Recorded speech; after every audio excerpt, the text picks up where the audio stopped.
Hi అండి, అందరు ఎలా ఉన్నారు? బాగున్నారా? ఈరోజు నేను ప్యాలాలు పోపుకేస్తున్నానండి. ప్యాలాలు ఒక కడాయి నిండా తీసుకున్నా. అవన్నీ మంచిగా నీట్గా చేసి పెట్టుకోవాలండి. ప్యాలాలన్నీ ఒక కడాయి నిండా తీసి పెట్టుకున్నా. పోపుకు కావాల్సినవి అన్ని పల్లీలు, జీలకర్ర ఆవాలు, కరివేపాకు, ఎల్లిపాయలు, పచ్చిమిరపకాయలు, పుట్నాల పప్పు, ఎండుమిరపకాయలు ఇవన్నీ వేసుకోవాలండి పోపులో. ఒక స్టవ్ మీద కడాయి పెట్టుకోవాలి. పెట్టుకొని ఫస్ట్ మనం పల్లీలే పోపుకి వేసుకోవాలండి. పల్లీలు ఏంటంటే పల్లీలు మాడిపోతాయి. పల్లీలు పోపుకి వేసుకున్నాక జీలకర్ర ఆవాలు వేసుకోవాలి. చాలా బాగుంటాయండి ప్యాలాలు ఇవి. పిల్లలకైనా మంచిగా తినొచ్చు. ఇవి కారం ఉండే ఎక్కువ. అప్పుడు మేము చిన్నప్పుడు బాగా చేసుకునే వాళ్ళమండి ప్యాలాలు ఇవి. ఇగో స్టవ్ మీద ఒక కడాయి పెట్టుకున్నా. కడాయి పెట్టుకొని ఆయిల్ వేసుకోవాలి.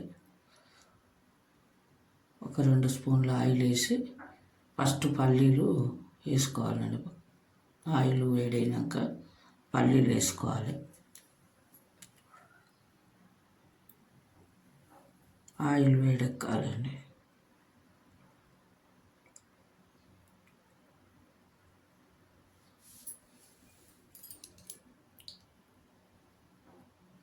పల్లీలు వేస్తున్నానండి. ఇప్పుడు పల్లీలు వేసుకొని అవి కొంచెం గోలినాక జీలకర్ర ఆవాలు వేసుకోవాలండి.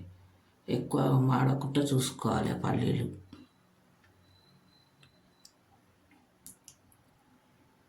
చాలా బాగుంటాయండి ఇవి పోపుకి వేసుకుంటే. సాల్ట్ వేసుకోవాలి, కారం వేయొద్దు అసలే. ఉత్తగిట కలుపుకొని తినవచ్చు ప్యాలాలు. ఉప్పు, కారము, కొత్తిమీర, అల్లం వెల్లిగడ్డ వేసి ఉత్తగిట కలుపుకుంటారు కొంతమంది. అట్లా గిట కలుపుకుంటాము ఎప్పుడన్నా, కానీ ఇట్లా చేస్తే చాలా బాగుంటుందండి. ఇట్లా అయితే చేసుకోవచ్చు.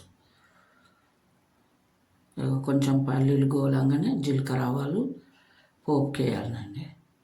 ఎండిన మిరపకాయలు, జీలకర్ర ఆవాలు వేసిన తర్వాత పుట్నాలు వేసుకోవాలి. కొంచెం గోలినాక పుట్నాల పప్పు గిట్ట వేసుకోవచ్చు. అవి ఏంటంటే ఎక్కువ మాడనీయకుండా చూసుకోవాలి. పుట్నాల పప్పు వేయంగానే అవన్నీ వేసేయాలి. పచ్చిమిరపకాయలు గిట్ట వేసేయాలి. ఎల్లిపాయలు గిట్ట కొంచెం దంచుకోవాలండి. చిత్తుతాయి, పటపట అంటాయి. పుట్నాలు లాస్ట్కి వేసినా ఏం కాదండి. పచ్చిమిరపకాయలు వేసినాక అయితే వేయవచ్చు. పచ్చిమిరపకాయలు, కలమాకు ఇవన్నీ ఒకసారి వేసుకోవచ్చు. ఇక పుట్నాలు వేసుకున్న ఇప్పుడు పుట్నాల పప్పు, కరివేపాకు చాలా వేస్తేనే బాగుంటుందండి. కరివేపాకు గిట, ఎల్లిపాయలు కొంచెం దంచినట్టు చేయాలండి, చిచ్చుతుంది. కరివేపాకు వేస్తున్న లాస్ట్లో పసుపు వేసుకోవాలి. తర్వాత సాల్ట్ వేసుకోవాలి. ఇవి కొంచెం గోలినాక పసుపు వేసుకోవాలి. పసుపు వేసినానండి. పసుపు కొంచెం ఎక్కువనే వేయాలండి. 2 స్పూన్లు వేసిన పసుపు నేను. ఈ కడాయి ప్యాలాలన్నట్టు. ఇగో సాల్ట్ వేసుకున్న 1 స్పూను. ఈ ప్యాలాలకు తగినంత వేసుకోవాలండి. తర్వాత ప్యాలాలు పోపులు వేసేసేయాలి.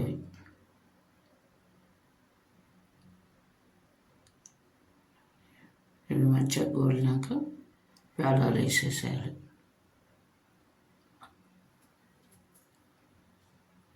బాగుంటాయండి ఇవి. చాలా ఈజీగా అయిపోతాయి, తొందరగా అవుతుంది. ఇట ఎవరైనా చేసుకోవచ్చు. ఈజీ ప్యాలాలు చేయడం.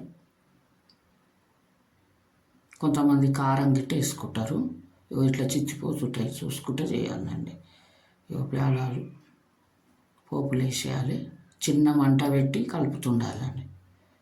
ఎక్కువ పెద్ద మంట పెడితే మాడిపోతుంటాయి ప్యాలాలు గిట్ట.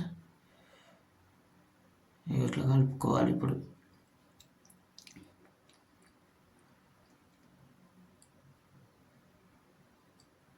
మేము చిన్నప్పటి నుంచి అయినా మా అమ్మ గిట్ట చేసేదండి. ఇట్లనే చిన్నపిల్లలు ఉన్నప్పుడు అప్పుడు పేలాలు ఇట్లా స్నాక్స్ లేక సాయంత్రం పూట స్కూల్కి నుంచి వచ్చినాక పెట్టేది ఇవి. మా పిల్లలకైనా నేను ఇట్లనే చేస్తుంటే పేలాలు అటుకులు ఇట్లా చేసి పెట్టుకుంటామండి మేము ఇంట్లో. అటుకులు పేలాలు ఇవన్నీ చేసి పెట్టుకునే వాళ్ళం పిల్లలకు.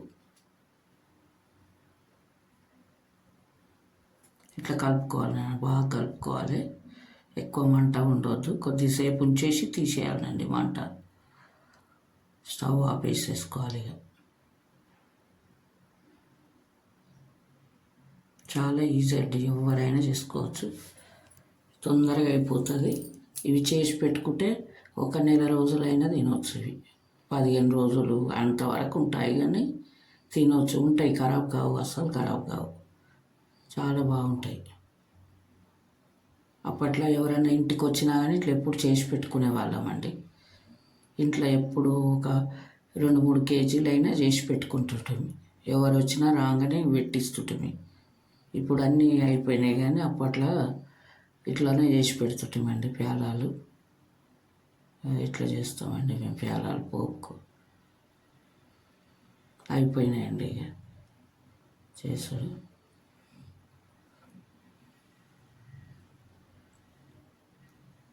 ఇదంతా మంచిగా కలుపుకోవాలి. ఇక స్టవ్ బంద్ చేసి కొంచెం చల్లారినాక ఒక డబ్బాలో పోసి పెట్టుకోవాలండి. గాలి ఆడకుండా ఉండాలి డబ్బా. ఏంటంటే మెత్తగా అయిపోతాయి, కరకరలు ఆడుతాయండి పేలాలు. ఇగో పేలాలు అయిపోయినాయండి, రెడీ అండి. ఇక నచ్చితే లైక్ చేయండి, షేర్ చేయండి, సబ్స్క్రైబ్ చేసుకోండి.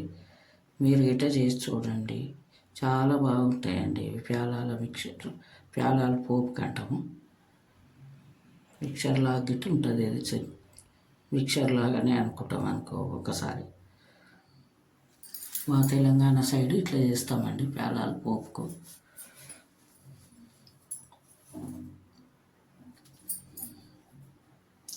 చిన్న పిల్లలైనా ఇష్టంగా తింటారండి ఇట్లా చేసి పెడితే.